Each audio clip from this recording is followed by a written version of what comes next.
The transition year students in Balla Secondary School undertook an archaeological remote sensing project this year entitled BARS.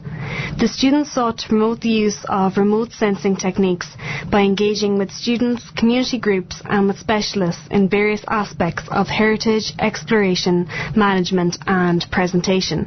One of the community partners, the Ball No Name Club, supported the project in the fieldwork stage. The aim of this project was to apply the methods and techniques of archaeological remote sensing to survey a possible moated site on the outskirts of Ball town. We wanted to investigate remote sensing data from other nearby monuments and disseminate that information to the public, and that is exactly what this radio documentary is about. Our findings of this study took us to a major international conference in the Dublin Civic Offices Wood Quay on the 9th and 10th of May this year. Here myself, Tara Gibbons and Annalise Garrison interviewed some of the many international experts at the conference to gather material for this documentary. When at the conference, Annalise and I got the chance to meet some of the experts in the field of archaeology. Here are three very interesting people, and we'll start with Darja from Slovenia. I'm here with Darja Grossman at the Traces of the Past conference in Dublin. So how are you today? Thank you, I'm fine. The weather is not the best, but then usually when aerial archaeologists are in, it's sun, so it's good for us. So where are you from? I'm from Ljubljana in Slovenia. That's the eastern part of Europe, a bit on the edge of the Mediterranean, just to give you an idea, between Italy and Austria. And you had a presentation today, so how did that go? I don't know. You have to ask the other people how did it go. I was trying to show a bit of a different country, a bit of a different countryside, a bit of a different way the things are done. And that is basically why people come together, in order to get the knowledge and the experience of the others. So basically, how did you get involved in remote sensing? How did I get involved? I'm somebody who's been flying from child onwards. It's gliding, it was motor flying, and I started using vertical photographs from the archives very early. When I started working in archaeology, this was a normal thing to put together. And eventually, when flying was easier in the eastern part of Europe, when the military didn't have so much to say about it, we just went on doing the pictures as well. So you were speaking a lot about the techniques you do in your survey. So what do you like, the traditional or do you like the new technology? Both of them are very important, but you see, the new technology relies heavily on how much knowledge and how much experience we have in a certain area. If you're doing something like aerial archaeology and prospecting in most cases, it's important that you know there's a basic methodology, and then there are applications that are tied to the landscape, to the natural environment and the cultural landscape that you're working in. So you have to slightly modify the way you're doing things. And this is what it's all about. So what techniques would you use yourself? I do the traditional air photo reconnaissance. I work on the archive material, which means we usually say, an air photo interpreter would always say, one picture is not enough. It has to appear in more pictures. We have to see it in different conditions in order to be able to argue that something is really an archaeological feature or an archaeological thing that we can put then together, either in a time slice or in a layer of things being patched on one place. Could you tell me about some of your exciting projects, or have you found anything really amazing?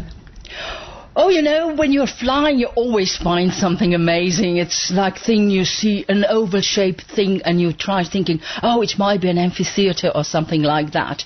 And then you get excited by really small stuff like a built-in thing in a stony landscape or whatever that nobody really noticed for a very long time. So there's a lot of stuff that you can take seriously.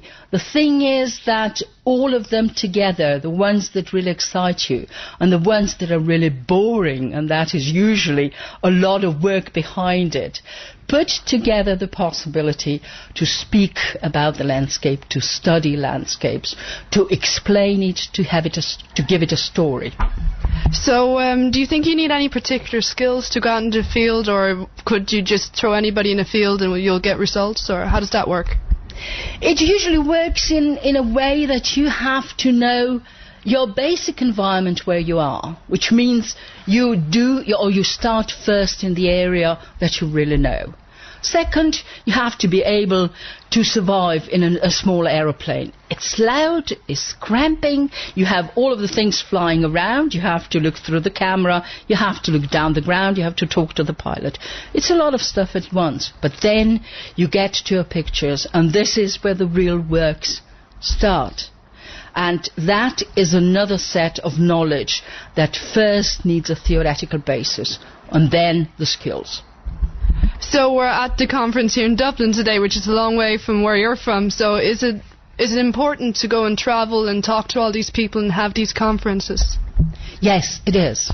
Because unless we experience what others know and how others do it, we always repeat the same things. We always repeat the mistakes as well as the good things.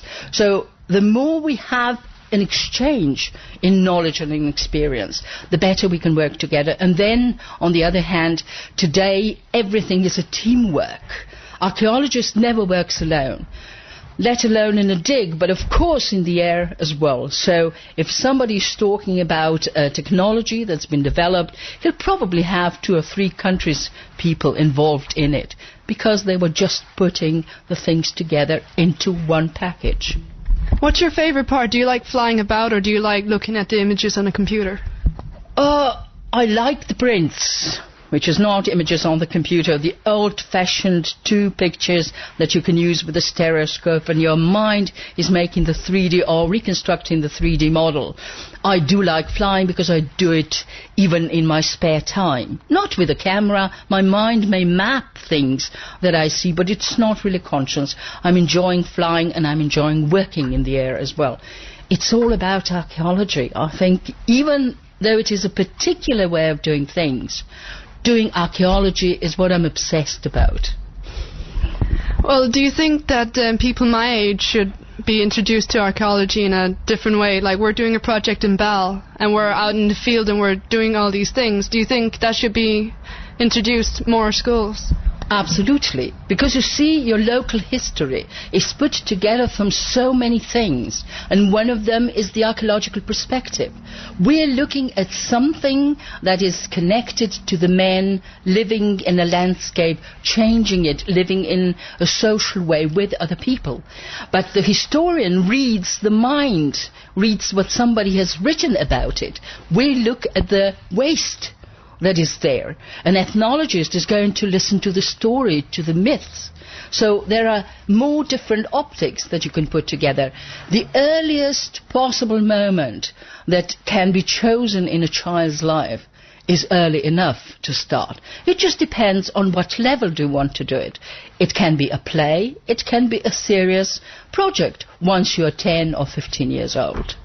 And what do you think the future for archaeology, what do you think it holds for us?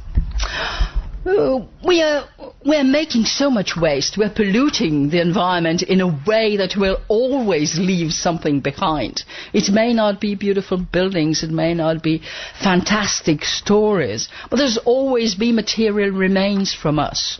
And maybe what's called the garbage project is going to be an important thing in the future. I don't know, because after all, what we're having from the prehistory is a lot of time waste material, because that's the only one that nobody really touched. The rest of it was used, reused, demolished, and things like that. Well, thanks a million, Darja, for your time, and I hope you enjoy your stay here in Dublin. Thank you very much, and thanks you for the invitation. I'm here with Wlodek Raczkowski at the Traces of the Past conference in Dublin. Are you feeling nervous about your presentation? No, okay. I'm at the conference, and due to the situation that I used to teach a lot and I got a lot of lectures, so I don't feel very nervous before the presentation.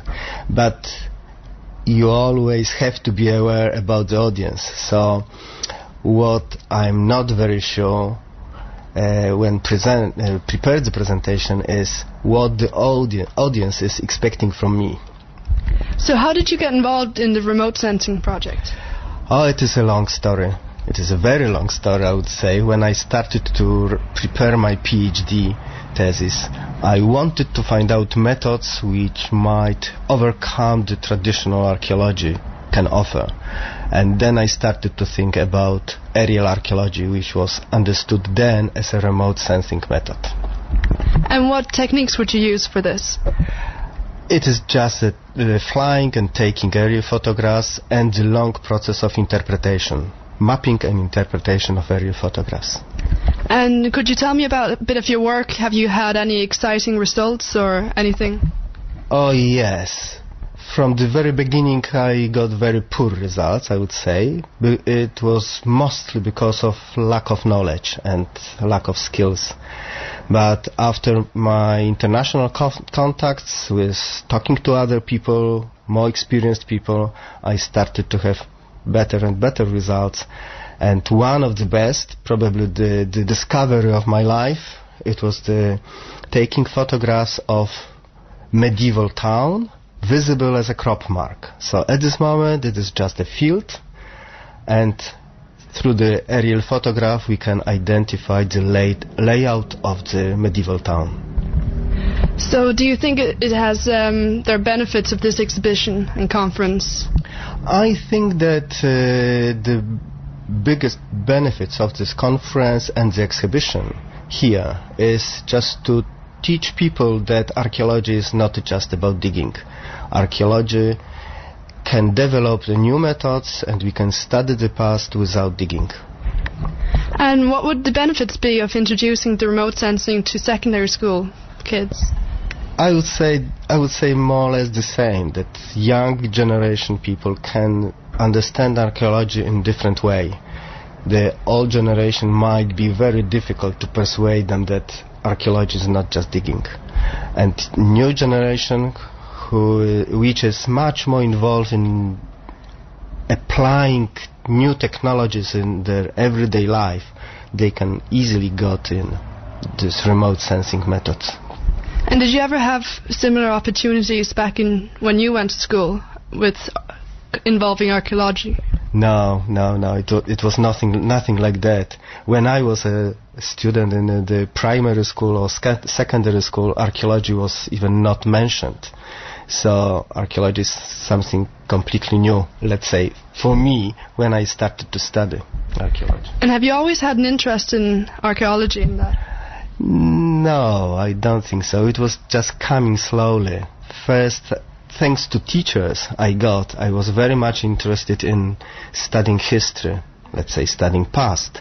And then I slowly moved to this period of the past when we do not have written sources. And it was the way that time archaeology was understood, to study the past without written sources. And is it a hard thing to do? Do you need any particular skills or anything? Oh yeah, it is. You need a lot of skills. You need a lot of knowledge which allow you to understand and interpret the data you can collect. So can you go out in the field and without knowing what this is about and do it? No, it's useless to go to the field without basic knowledge. First you have to learn something, what is the knowledge which is already prepared or proposed by other people, other historians or archaeologists, and then you can start and develop your own approach. And how is Poland going compared to Ireland? I would say that through the perspective of just recent years, I would say that Ireland is much more developed in terms of application of remote sensing methods in archaeology. Polish archaeologists are much more traditional and they do not trust the new technology. So what methods would you use mostly? Polish archaeologists used mostly field walking and to collect pieces of pottery mostly on the field, on the surface, and excavations. Okay, thank you very much for your time. You're welcome. I'm very pleased to be here in Dublin. I'm here with Peter Holken at the Traces of the Past. Now, Peter, where are you from? I'm from a village called Cottingham in East Yorkshire. and I've lived in East Yorkshire most of my life, apart from 4 years when I worked in York and was at university also in Liverpool. Tell me a bit about your background and the work that you do. Well, by upbringing, I've got an advantage over many archaeologists in that I was brought up in the countryside. I'm a farmer's son, and from an early age was picking up bits of Roman pottery. So a career in archaeology was always going to be on the cards for me. Subsequently, I went on to study archaeology at university. And came back to do a teaching qualification, then got back into archaeology, and eventually, as I am now a lecturer in archaeology at the University of Hull. I've been interested in remote sensing for a long time. I did my first aerial surveys in the mid-1980s, and I've tried to do flying with local farmers, not me flying the aeroplane. I'm bad enough at driving, never mind doing it in 3 dimensions or 4 dimensions, and I've been doing aerial survey many times, finding some quite spectacular new bits of landscape, archaeological landscape and features, and adding to other ones as well. I know you've made some interesting discoveries over the last few years. Tell us about some of them.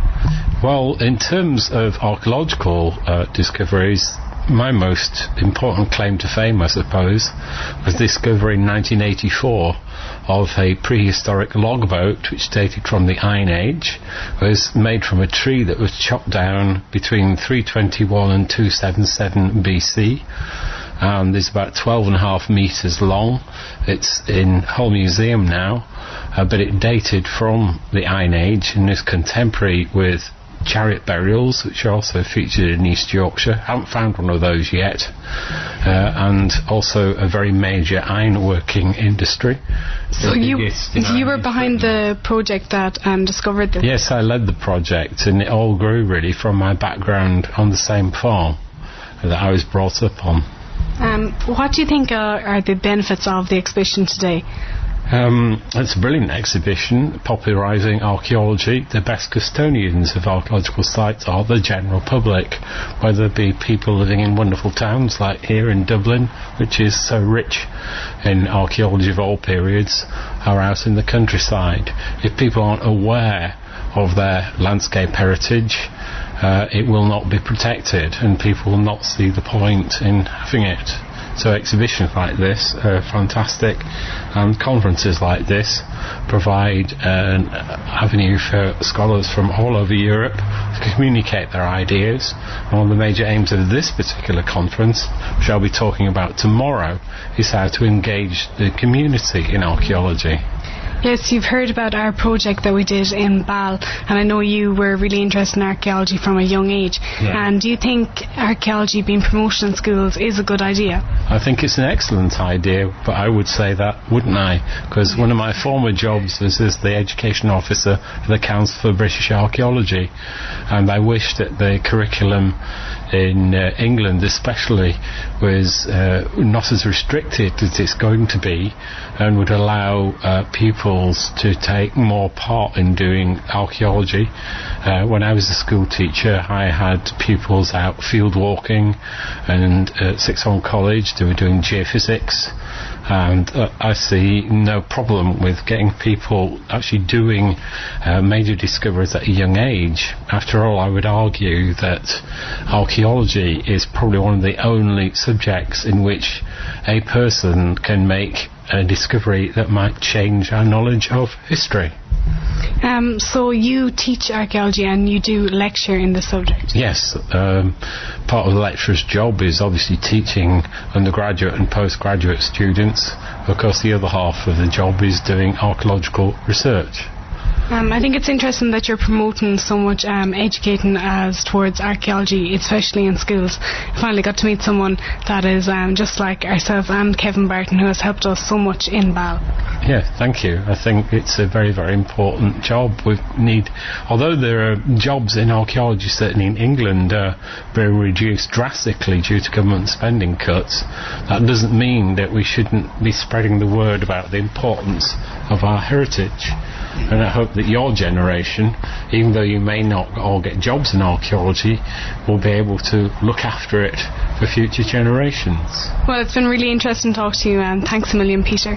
Okay, thank you. I'm here with Anthony Corns at the Traces of the Past conference in Dublin. So, how are you today? Fine, thank you very much. And you had your presentation today. How did that go? It went really well, thank you. It's good to kind of put the story across of sites in Ireland to an international audience. So, could you tell me how you got involved with remote sensing? Yeah, well, my personal background, I was a student at Edinburgh University of geography and physical geography, and as part of my course I got taught how to do photogrammetry and use satellite imagery, but it wasn't specifically within cultural heritage or archaeology. I came into that aspect later on more through serendipity than anything else. Just one of the first jobs I got when I finished my postgrad was within the Royal Commission of Ancient and Historic Monuments in Scotland. Have you always been interested in archaeology? I suppose, yeah. Again, I never even did history at GCSE level at school, and it's just through pure serendipity that I've been involved, and this is what I do now, and I wouldn't change it for the world. It's good to be working in an area which is both using technology, but it's also interesting as a human. You know, it's rather than being business orientated, it's good to get kind of relationship and where human civilization evolved from. So you say you wouldn't change it for the world being involved in this, so what do you think it'd be of benefits introducing this to secondary school students? Yeah, because it's something like remote sense. Well, first of all, archaeology is engaging just naturally, because I think everybody's curious about where their own traditions are from, or where their own towns are from, or where they're from as individuals. But within using it, remote sensing within archaeology, it's even more engaging. Some of the images we're producing that you've seen in the exhibition are quite engaging and startling, and when you're trying to get across to the public kind of maybe quite complex ideas within archaeology, the pictures paint 1,000 words. So could you tell me about the survey techniques you use? Yeah, within the Discovery programme we've had a long history, over 20 years of using survey. So from all the way back 20 years ago using toll stations to using GPS or satellites, and then we would introduce photogrammetry, which is taking two overlapping photographs and modelling data from that, using LiDAR data over landscapes, also using laser scanning to record the 3 dimensions of objects and buildings, and we record everything in 3 dimensions, all the way from a 170 kilometre landscape all the way down to an individual artefact. So basically, what is the Discovery programme? The Discovery programme was established about 21 years ago by Charlie Haughey and George Ogan, who was a professor at UCD at the time, and it was there to kind of fulfil a gap between the commercial sector of archaeology and the university sector, and to do kind of bold, long projects in archaeology which kind of neither sector was doing. So when it first set up things like the Tara project and the Western Stone Forts projects, which were looking at the forts such as Dunengisa on the Aran Islands, we kind of ran over 9 to 7 years. And over time the Discovery programme's changed, but one of the main ethoses behind when it was established was to incorporate this idea of interdisciplinary research, and the technology is just one component of that. So through all these research projects, the technology's been there hand in hand with the archaeologists to try and help them improve the way they research, but also they inform us with problems and we'll provide solutions as well. So you've been involved in a lot of projects. What would be the most exciting results? I suppose when you discover something new, such as when we do geophysics on Tara, and you find tens of new monuments on a site that you can't see. At the moment we're involved in a project called 3D Icons, where we're laser scanning all the iconic sites around Ireland, such as Skellig Michael, Dunengisa, Glendalough, and just the results we're capturing within such a short time period are just amazing to see, and again the public kind of get this idea of a visual record of archaeology also. So do you think you need any skills to do remote sensing, or can anybody just jump into it? I suppose you have to have some understanding maybe of like it's kind of a balance between a load of different disciplines. So you have to understand a wee bit of physics or a wee bit of computers and archaeology, and it's a combination of all these different skills brought together within remote sensing. But those skills don't necessarily have to just reside within one person. They can reside within a team of people, and that's probably the best way remote sensing's done. So do you think it's important for these conferences to happen?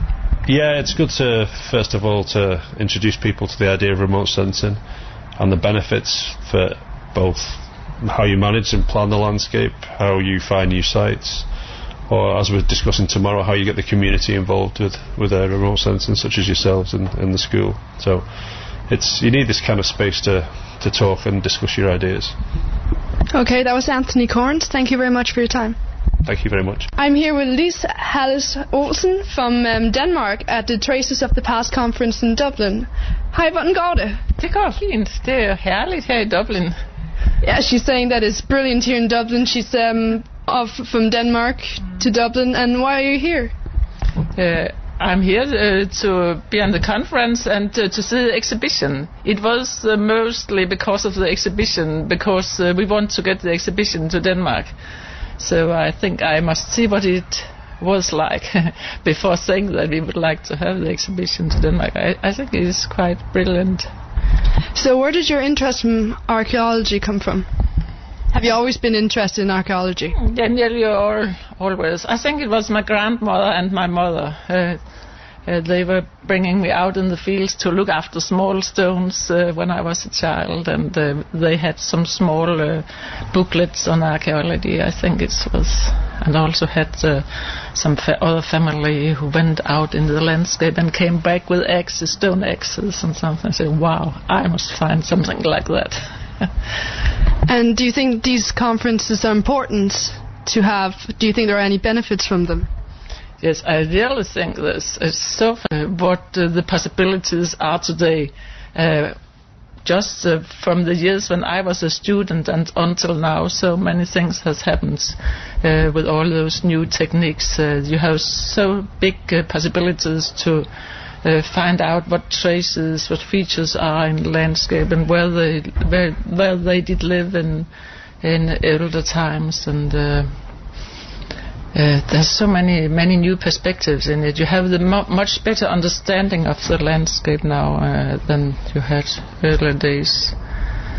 So do you like traditional ways of doing the remote sensing, or are you up to date with the new technology, or do you? I'm not so technical myself, but I'm very interested in the new methods. But we are mostly doing aerial archaeology, also because in Denmark it's not used very much. 2 times in the 50s and in the end of the 60s there were 2 persons who made aerial archaeology, and then it has stopped every time. But now we have got money for a 4 years research project on aerial archaeology, and also a little LiDAR project. So this is what we're working to, just to tell people in Denmark how possibilities are. They are really great possibilities. We've done a lot of flying and studying old photos, and we have got lots of new information. So could you explain what LiDAR is? Oh, it's you fly. Maybe it was better to ask some of the others about it. But it is you have a helicopter and you put a lot of laser. What is it called? Laser.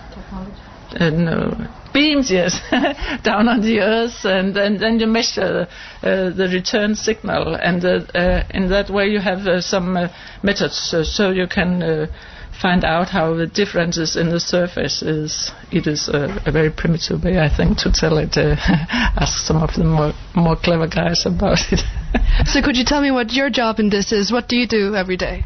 I do the planning of it, and I do the flying, and I do the cataloging, and I get the money for the work, and lots of things. And one of the very important things also is to tell people about what we are doing. So I go out and give lessons and write articles and talk to newspapers and television, and so it's a great part of it. Do you find it harder now or before when you started teaching people? Are people more interested in the idea now than they were before, or? Normal people, or? Yeah, just anybody you teach. Yes, I think people are more interested. I think it's very something wow for many people to see this, and it's really people think it's fantastic that you can see in the crops, you can see what is down beneath the earth. Many people think it's really interesting, and you have the interest at once when you come and show this, and people are really listening when you tell about it.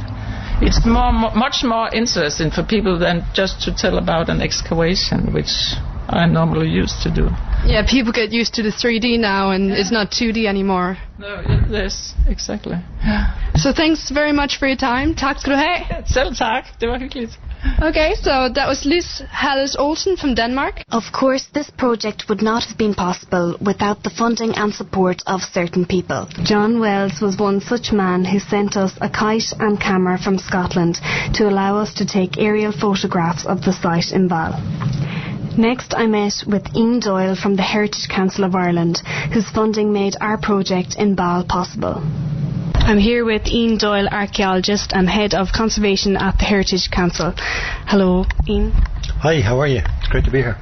How did you first get involved with the Heritage Council? I suppose going way back, I was fascinated with the past and with archaeology and finds, and history was my favourite subject in school, and I was really lucky that some of the teachers I had were inspiring in that regard, and that love was there. And then I did my leaving cert and thought I'd like to do this. So I went to Trinity, did some history and archaeology there, then did a master's in UCC, and started working as an archaeologist. And that was what, the mid-90s, when there was pretty much full employment for archaeologists across the country. And we're here sitting here in Dublin City Council. I spent nearly 2 years about 100 metres down the road in Temple Bar excavating Viking Age houses, and we found house after house after house. And around that time the government set up a new state agency called the Heritage Council, passed an act, the Heritage Act, that set up this body. And the Heritage Council, I noticed at the time, was starting to produce policy papers and interesting studies on heritage. And I ended up doing some I suppose contract work for the Heritage Council, and then the job came up and went for it. That was, I think, around 2003. So I've been doing it and enjoying it ever since, and doing a whole range of interesting projects, like aerial survey, aerial archaeology, landscape projects, assessing grants, getting involved in all kinds of European and EU funded projects, and generally meeting people and helping them try to do projects and conservation projects and research on their heritage. And I think the key is really working with people and working with the local community and trying to support them. Yeah, because it's interesting, because you said you always had an interest in archaeology, even as from a young age. You know, as you say, in secondary school. Do you think it's important, since you got such inspiration from your secondary school and teachers and so on, that this subject is promoted more? Oh yeah. And I remember in second or third class learning about the pyramids of Egypt. I thought, God, this is amazing. And I was probably in third class, I thought this idea of wanting to be an archaeologist came to me. So it started then, and you get nurtured and shaped in school. In terms of is there enough heritage or history or archaeology in the curriculum? Probably not. But I'd always say something like that. But I think it's about learning about the broader environment, whether that's through geography or heritage. And I see some of the really clever stuff at the moment that, say, the people in the Limerick Education Centre are doing, is they're getting people to learn maths by looking at the historic environment. You know, how do you measure something? How do you survey something? Or you can do it through science, by looking at plant remains or soil samples. A lot of the projects in the Young Scientist exhibition will be dealing with matters like that. So I think the beauty of heritage is that in archaeology or landscape is that it reaches out and it gets into so many aspects of the curriculum. So there are huge opportunities there. So your job is just not a 9 to 5 thing. What is a typical day? What is a typical day for you, let's say? Well, I start work around 9:20 or so, and you have lunch, finish around 5:30, and then, like last night, I knew I was going to this conference, so I have to give a paper tomorrow, so I was working on that, I suppose, midnight last night. I'll probably do another bit tonight. Ideas that come to you, and you'll be thinking about things, and you have to juggle the kids around it as well, but that's fun too. So, no day is ever the same. You'll always be at something different. You always think something interesting, and I've always said the day I stop being interested is the day I'll find something else to do. So I think that helps. It's not a job, I suppose. It's a career. It's a love. It's a career. Well, I just want to ask another point as well about sites and protecting of heritage. What's your views on that? That's a broad question. I suppose, as an archaeologist, you look at the Irish landscape, and we have about 120,000 known archaeological monuments, all protected to various levels under the National Monuments Act. Most of them are in private ownership. Most of them are on privately owned farmland, so like the site that you guys looked at in Balla. A lot of landowners are pretty positive. They see it, it's been there, they realise they're not the first farmers that might have been there. A lot of the superstitions that were there in the past, surprisingly, are still there. I heard a story lately about a train crash in North Wexford, I think, in the late 70s, 79 or 80 or so, and it was caused, so I'm told, by a digger on the back of a truck, but the digger was actually on its way back from demolishing a ring fort. Okay. And it hit a bridge, and somebody made the connection. Shouldn't have been doing that. There is that suspicion of never littering in a ferry fort, as we call it. 7 years of bad luck. It's as bad as breaking a mirror, so they say. So those superstitions all still linger in folklore, and that's part of our cultural heritage as well. But I think most farmers are pretty positive, and the whole trust of things like the Rural Environmental Protection Scheme, or REPS, and agri-environment and farmer training is about maintaining and preserving things like that. It could be better. A lot of monuments, you see, are becoming overgrown, so there should be ways within the various agri-environment schemes to try and improve that and get people to do more. But all in all, I think farmers are broadly positive. And funding as well is another thing. I know in these economic times it's not that easy. How do you manage? We do as best we can, but our budget is down from about 20 million 3-4 years ago to about 6 million at the moment. So one of the things we've had to do is stop giving grants. That nearly broke our hearts, because you'd meet all kinds of communities trying to fix up old buildings, keep a roof on a Georgian or Victorian house, or repair windows, supporting people. And sometimes the cost of conservation on historic buildings is a little bit higher, so I think the idea was the state imposes or gives people a responsibility and requirements to manage historic buildings, and it meant that there was a little bit of help there. So that's harder. It's harder to fund education projects, but we still managed to keep quite a bit going. The Heritage in Schools module is still going. We're still able to fund the Discovery Programme that's part of this project that you guys are involved in, the Archaeoland one. So we're doing as best we can, but budgets are cut back, but it's a tough time for everybody, and I think in a way the key challenge is just to use the resources we have, make the case for continuing that, and maybe even additional resources, and just to try and be creative and even upbeat as well. Well, I want to finish by asking about Heritage Week, because I know it's very popular. The last week in August, yes?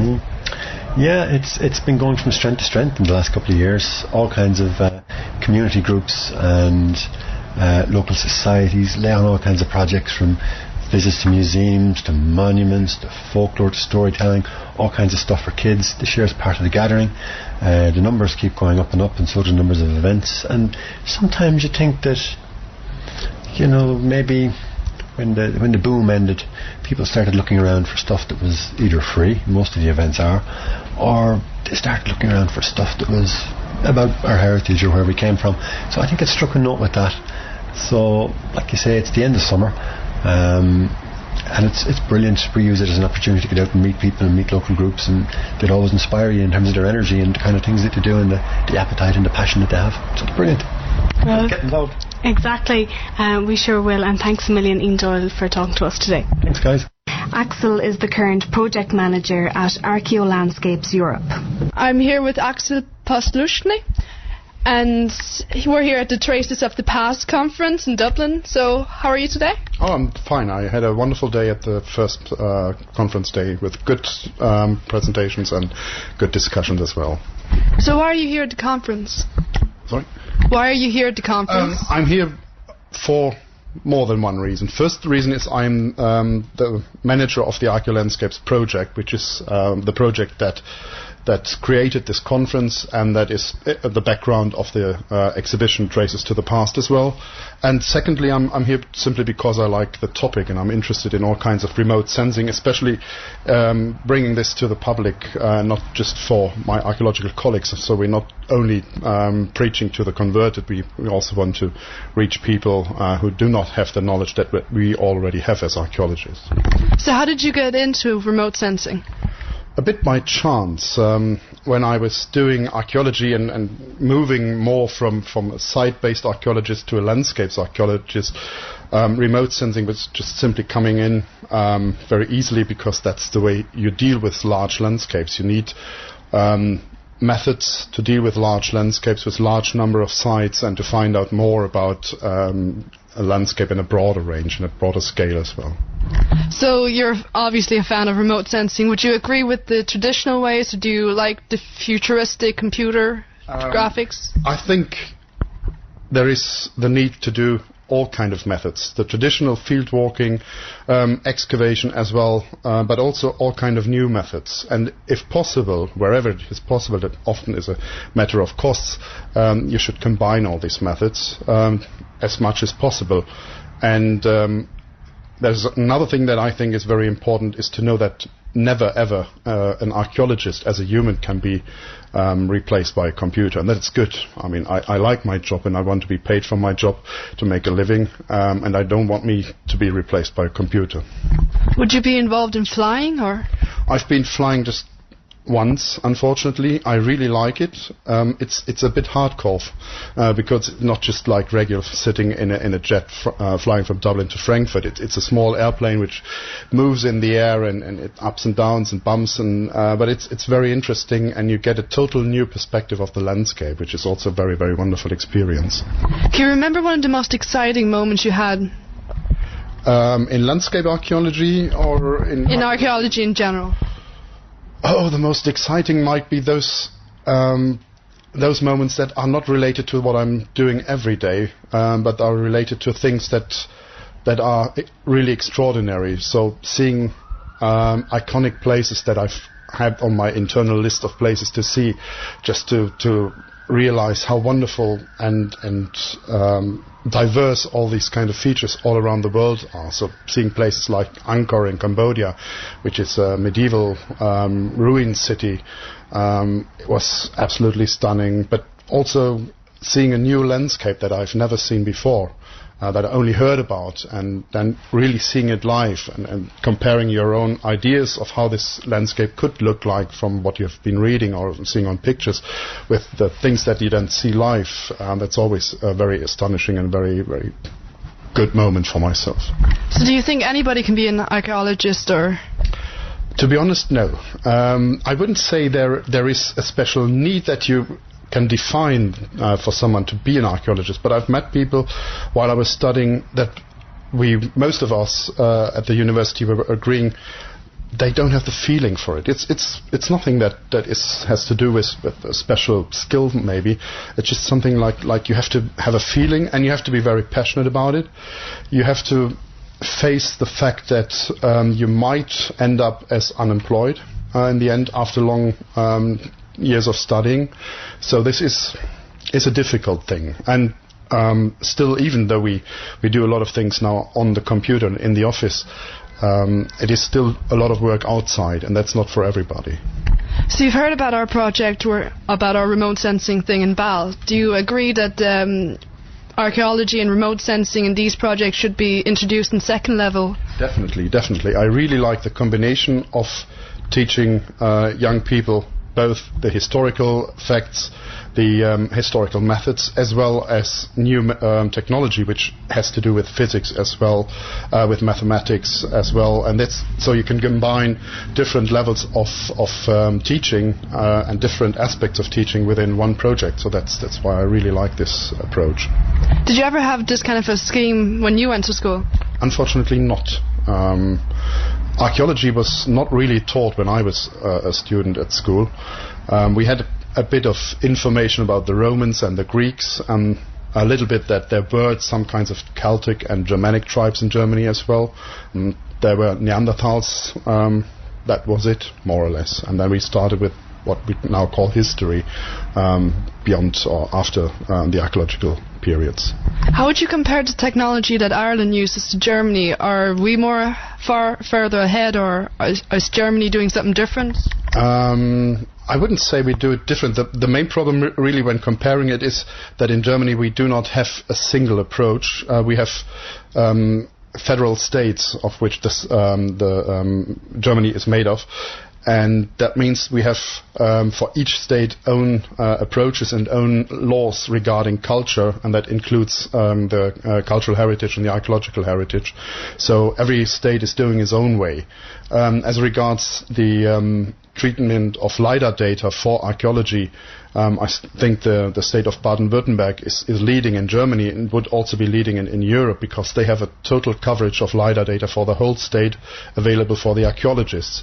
So it's not really something that you can easily compare, and I think it still depends on the enthusiasm of groups or individuals that are involved in this work. So if you have someone in a research institute who's got a bit of funding and who has got the time to do things and who is enthusiastic enough, he can do a lot within in his country or within his area. So does Archaeolandscapes have a website? Yes, we have a website. It's www.archaeolandscapes.eu, or for those that don't like typing too much, it's archland.eu as well. All right, thank you very much for your time, Axel. Welcome. It's been a pleasure. Thank you. Thank you. Our last two interviews are from two people who have carved out careers for themselves in archaeology. It may not have been their first choice of job, but love for history and archaeology led them to what they are today. I'm here with Suzanne Curran, recent MA graduate in archaeology from UCD. Hello, Susan. Hi, Tara. How are you? I just want to know, how did you first get involved in archaeology? I first got involved in archaeology properly in 2007, when I kind of had a career change and decided to go back to college and pursue a BA in archaeology. How did that career change come about? It was something I'd really always wanted to do. I did my Leaving Cert in 1993, and archaeology wasn't really a subject. It wasn't something I was aware of as an actual subject that could be studied in itself when I left school. So I did a degree in languages and translation. And in the third year of that particular course that I did in UCD, we had to do a thesis on any topic at all, but involving, translation and French and German translation. And I actually chose, my topic was megalithic tombs in Ireland. So I obviously had an interest back then. Yeah. So I think that was the start of it. But then my career just went down the lines. I got into working in finance and accounts payable, and I did that for 10 years. But archaeology was always kind of in the back of my mind. And I went on a 1-week training dig in Axel one year to kind of test, did I really want to do it, or was it just something in my head? So I did the 1 week in Axel and I loved it. So I decided that while I was still young enough to be able to bend down and dig, that I may as well go back to college. So that's what I did in 2007. And I know you did a lot of work in the Roscommon, Leitrim area. I know we're from the west. What did this involve? Well, it was for my MA thesis project. I did an MA in UCD. I did part-time over 2 years, and I just finished last year in August 2012. So for my thesis, I took 140 kilometres squared area of County Roscommon and Leitrim. Carrick and Shannon in County Leitrim would be kind of in the middle of that study area, and it kind of went out above and kind of beside, kind of stretching out from there. And the River Shannon came right down the middle. So I took that as my study area, and using the LiDAR and the aerial resources that we have, with the Archaeological Survey database and Google Earth and various different, and the Ordnance Survey maps. I studied the area and I surveyed it from my desk to see if I could find any new monuments. And my focus was on early medieval settlement. So I was looking primarily for ring forts, which luckily enough are quite easy to spot. They're big circles, so they're not too hard to see. The only trouble, I suppose, was trying to decide if it was a ring fort or not, which is quite difficult to see from your desk. But for the purposes of my project, I really kind of had to make a call on, it looks like a ring fort, it's the same size as a ring fort, its location is where you might find ring forts, so I kind of took them as that. Being a recent graduate in 2013, how is it to be an archaeologist right now? It's difficult. It's a fantastic profession, and I'm really glad that I went back and studied, and I spent 5 years in total studying to become an archaeologist, and I'd say it was a big career change for me. A lot of it actually goes the other way now. There's a lot of archaeologists leaving the profession and going to work in finance and other areas, but I've kind of done it the wrong way, possibly at the wrong time. I mean, it is difficult. And for me personally, because I worked full-time all through my BA degree, so I wasn't able to take summers off to go volunteer on digs and do different things like that. So for me personally, I didn't build up as much experience maybe as I could have if I was a normal kind of undergraduate, could spend my summers off in Greece digging and things. So it is difficult, but at the moment I'm doing a job bridge internship in Dublin City Council, and I'm working with the city archaeologist Ruth Johnson. So that's a great experience. It's kind of, and it's actually for me it's a transition between the office work that I did before and being an archaeologist, because we're office based, but you're still looking at archaeology, and you occasionally get to go out on site as well. So it's kind of a good balance, and it's a great start and a great opportunity to meet different archaeologists around Dublin City and around the country as well. So you've heard about our project from Bal, and do you think if these opportunities were available to you when, let's say, you were in secondary school, would that have changed your career path? Absolutely. As I said, archaeology wasn't something that I was aware of as a subject when I was in school. I did history and I loved it, but that was about as close as I got. I didn't really like geography back then. So I think if I had something like the project that you had, where it's practical, as well as, because in school you do a lot of learning, from books, and you're learning what other people did, but the project that you carried out really gave you a chance to actually do something yourselves that other people will refer to in the future as well.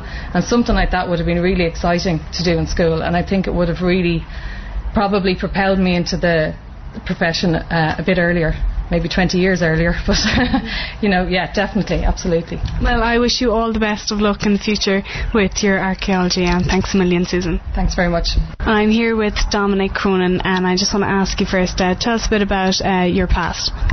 Well, Tara, Dominic Cronin is my name, Ordnance Survey Ireland, and I've worked with the Ordnance Survey for almost 40 years at this stage. Originally I was in surveying, but now in key account management, looking after the major customers like the local authorities, Dublin City Council where we are, Cork County Council, engineering firms and government agencies. So that's so I come from a surveying background, even though I'm in sales and marketing at the moment. And how did you get involved in archaeology?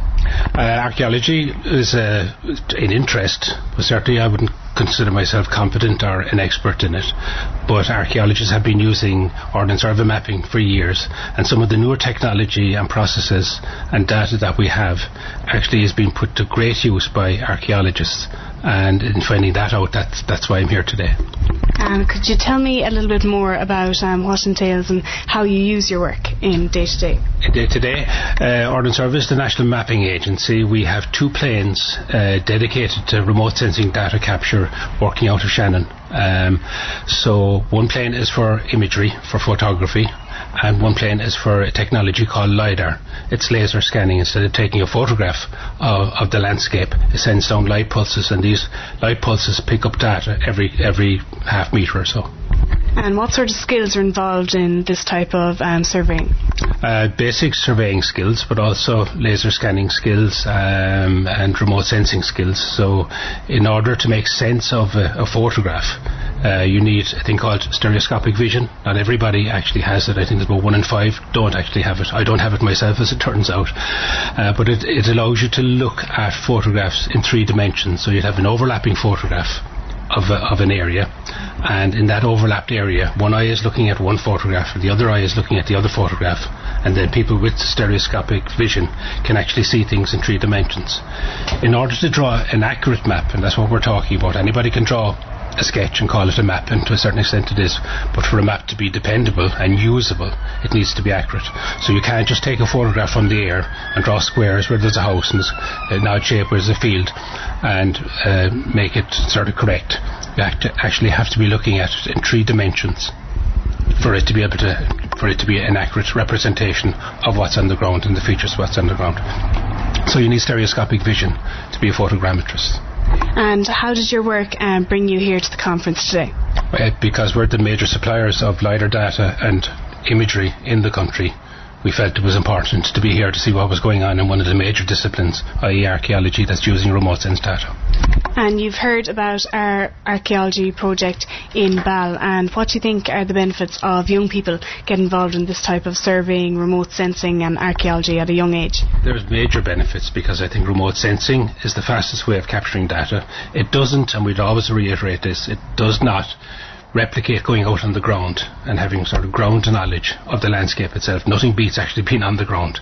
But if you have to cover a large area, going out on foot, by hand, with measuring tapes or even GPS equipment is time consuming. What remote sensing does is it allows you to capture vast quantities of data in a short period of time. And this actually gives you the base data. It might show up things in the landscape that are worth investigating further, but at least when you go out then in the landscape, you know exactly where you need to go to make the most of the resources at your disposal. Now, I know a few years ago remote sensing didn't even exist. It is the way forward. Actually, remote sensing is around a lot longer than actually people think, but it's only now, when it's becoming a bit cheaper to actually capture, and technology is improving so much, and the processing of the data is so dependable as well, that it's becoming more and more used. Now, you've heard about our project, and did you have any opportunities like this, let's say, when you were in school? No, none whatsoever. None whatsoever. In my day, it was just purely 2-dimensional mapping. There was the X-plane and the Y-plane, and everything was collapsed into 2 dimensions. What's happening with mapping at the moment, and the technology and the data that's available, it's allowing to make a 3-dimensional map. And people tend to forget that the landscape is 3-dimensional, so a map being 2-dimensional was almost like a bit of a cheat. I know you want to mention your website as well. That's right. www.osi.ie is well worth looking at, because all our mapping is freely available to view on there.